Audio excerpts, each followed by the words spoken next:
Nací y crecí en Irán como musulmán chiita. Y desde que recuerdo, cuando tenía 11 años, empecé a practicar el Islam. Porque en Irán todo es islámico, el periódico es islámico, los medios son islámicos, las escuelas son islámicas, la sociedad es islámica. Todo lo que puedes ver y escuchar es islámico. Y porque quieren adoctrinarte y lavarte el cerebro. En la escuela teníamos, ya sabes, revistas y libros que básicamente mostraban caricaturas de soldados israelíes matando bebés palestinos. Y sembraron la semilla del odio en nuestro corazón. Así que empezamos a odiar. Y todas las mañanas solíamos gritar: muerte a Israel y muerte a América. Y como niños, en el frío invierno, afuera en el patio y de vuelta a la escuela, nos alineaban y nos pedían maldecir a Israel y a América. Y así como niño, porque te dicen que cuando tienes 11 años como niño, debes empezar a practicar el Islam. Y las niñas, cuando tienen 9 años. Entonces, porque Mahoma se casó con una niña de 9 años. Por eso creen que las niñas, a esa edad, están listas para practicar el matrimonio y practicar la religión.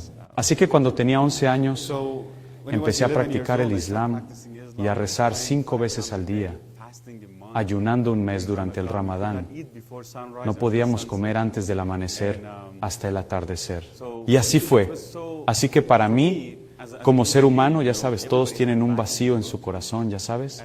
Y comienzo a buscar y buscar la verdad para ver cómo terminé aquí. Y como la única opción que teníamos era el Islam, en lo cual podíamos creer, así que lo creímos. Y ya sea verdad o no, lo crees porque es lo único que nos decían. Alá es Dios, y debes creer en Él, adorarlo y seguirlo. Así que empecé a practicar cuando tenía 11 años, ayunando, rezando. Nosotros, por ser chiitas, solíamos llorar por los imanes fallecidos. Caminaba descalzo sobre el asfalto caliente en verano. Y nos golpeábamos el pecho y nos azotábamos la espalda con cadenas. Solíamos ponernos lodo en la cabeza y golpearnos con fuerza. Sabes que en el Antiguo Testamento solían ponerse silicio y ceniza. Así que éramos moderados. Nos poníamos lodo y nos golpeábamos la cabeza con fuerza y nos flagelábamos. ¿Sabes por qué? Porque nos decían que si hacías esto ganabas puntos y podías ir al cielo. Quizás vayas al cielo. Y algunos incluso usaban dagas. Tenían dagas y se golpeaban la cabeza hasta sangrar porque querían agradar a ese ídolo para ir al cielo. Desde los 11 años en adelante comencé a practicar el Islam y me sumergí en él, cada vez más y más profundo. Pero no me satisfacía. Nunca sabes cuánto es suficiente y rezas. Me levantaba a las 5 a.m., iba a la mezquita y rezaba. Lloviera o nevara, tenía que ir a rezar y rezar sin parar. En la escuela nos obligaban a rezar a golpes.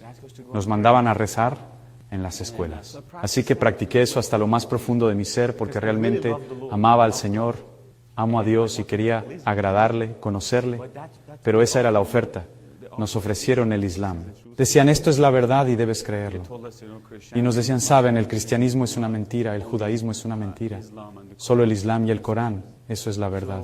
Así que después de algunos años de practicar el Islam y profundizar en él, solía recitar el Corán.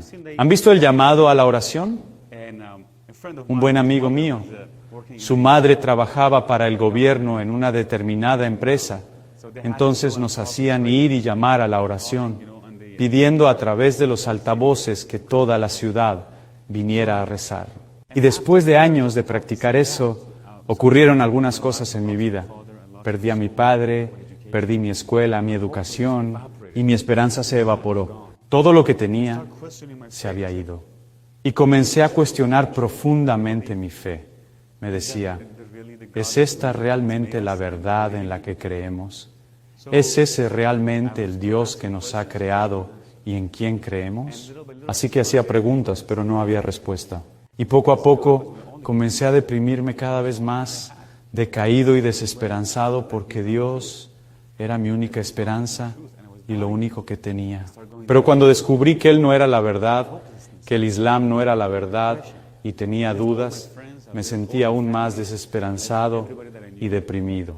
Dejé a todos mis amigos, dejé a todos mis familiares, dejé a todos los que conocía y me encerré en un cuarto oscuro, apagué las luces Y pensaba en el pasado y el presente y futuro, pensando, ¿quién me creó? ¿A dónde voy a ir cuando muera? Cuando había un funeral, solíamos ir por la calle al cementerio y ver a las personas ser enterradas.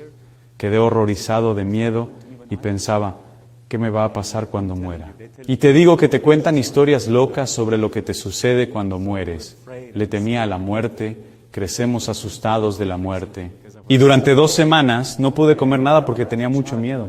Recuerdo que cuando era niño yendo al colegio, siendo un niño de quizás 10 o 12 años, caminando por las calles, vi a personas siendo colgadas en las calles, ejecutaban gente frente a niños y no pude comer durante 2 semanas.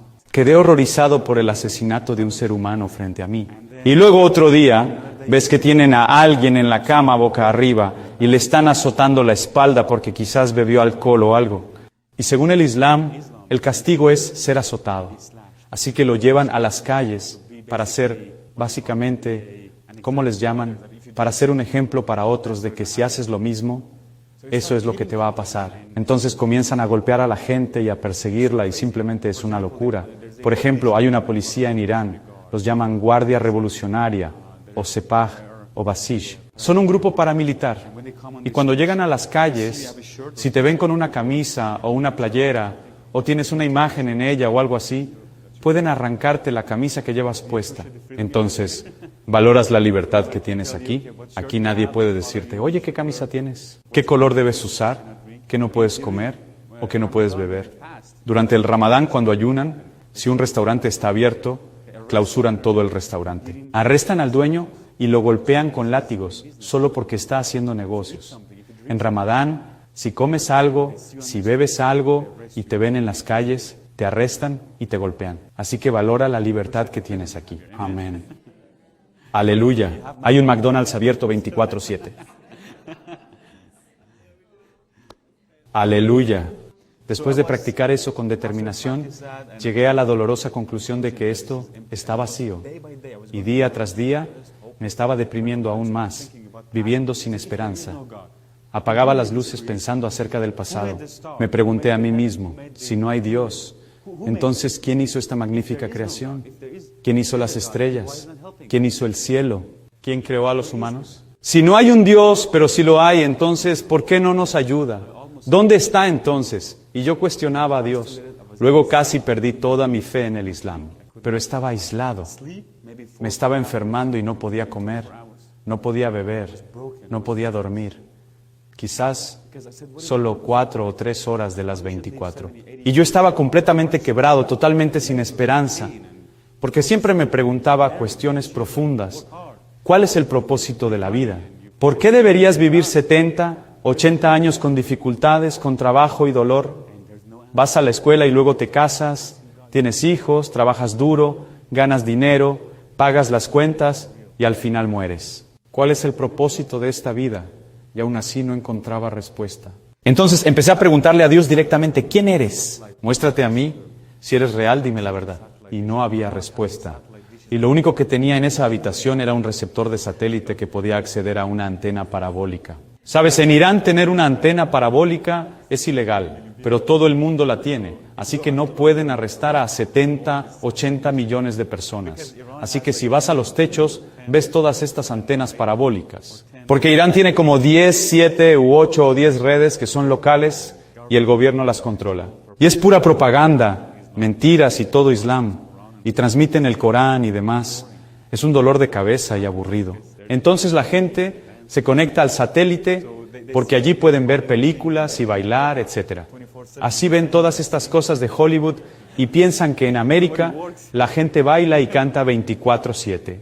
Nadie trabaja. Si vas a Irán, puedes encontrar personas con estilos que tienen en Hollywood, pero pueden ser arrestados por eso. Entonces, ¿qué pasó después? Un día simplemente estaba cambiando de canal y me topé con un canal de televisión que era TVN. Un hombre hablaba de Jesús, decía que Jesús es el Señor, que murió por ti, que resucitó, que es el Hijo de Dios. Y como musulmán nos decían que Jesús solo era un profeta, que no es el Hijo de Dios, no murió por nosotros. Fue solo un profeta que vino, era una buena persona, hizo cosas buenas y luego se fue y vino el siguiente. Así minimizaban la posición de Jesús. Y entonces Por primera vez escuchaba que Él es el Hijo de Dios, que murió por mí porque nos decían que no murió. Nos contaron la historia de que cuando vinieron a arrestar a Jesús, no lo pudieron encontrar. Entonces Dios hizo que otro Judas, el Iscariote, se ha confundido con Jesús y a Él lo arrestaron y crucificaron. Eso fue lo que pasó. Yo no conocía la historia. Quiero decir, no tenía una Biblia para saber la verdad.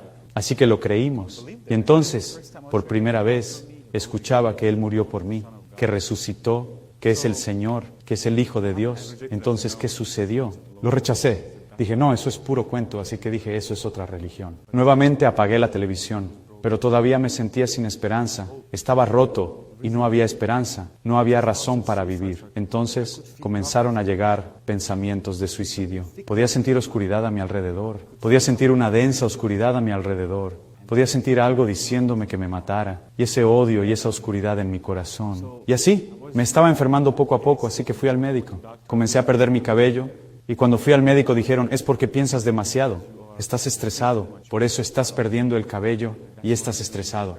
Y entonces mi piel comenzó a dañarse, mi cabello continuaba cayéndose, y así fue que continuaba volviendo a casa decepcionado. Y los pensamientos de suicidio se hicieron más profundos y fuertes, y estaba pensando en matarme.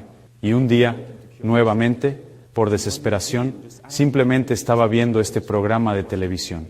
Y de nuevo, vi a este hombre hablando sobre Jesús, diciendo, si le entregas tu corazón, Él cambiará tu vida, Él te ama, murió por ti, resucitó de entre los muertos, Él es el Señor. Y ese día, simplemente abrí mi corazón y dije, Jesús, no te conozco, me han dicho que solo fuiste un profeta, pero si eres el Hijo de Dios, si realmente moriste por mí y resucitaste, hoy abro mi corazón, te pido que entres en mi corazón, sé mi Señor, sé mi Salvador, perdona mis pecados. Y estaba repitiendo esta oración, y de repente empecé a llorar y a sollozar, y el calor pasó por mi mano, calor, atravesó todo mi cuerpo, estaba temblando y estremeciéndome, y una paz y alegría tan grandes estaban en mi corazón. Es como si me quitaron un gran peso de encima. Sentía que podía volar. Estaba tan alegre. Y luego comencé a hablar en lenguas. Nunca supe nada sobre lenguas. Nunca estuve en una iglesia. Nunca me enseñaron sobre lenguas. Y estas palabras salían de mí. Era como si alguien hirviera dentro de mí, justo como en el día de Pentecostés. Y el fuego estaba sobre mí. Estaba listo para salir y gritar. Oigan, Jesús es el Señor. Quería hacerlo. Fui rápido a la casa de mi mamá, porque ella había estado enferma durante años y sabía mi situación. Estaba deprimido y sin esperanza, pero al momento en que abrió la puerta, ella, al verme, preguntó, ¿qué te pasó? Tienes el rostro iluminado. Ella pudo ver la gloria de Dios.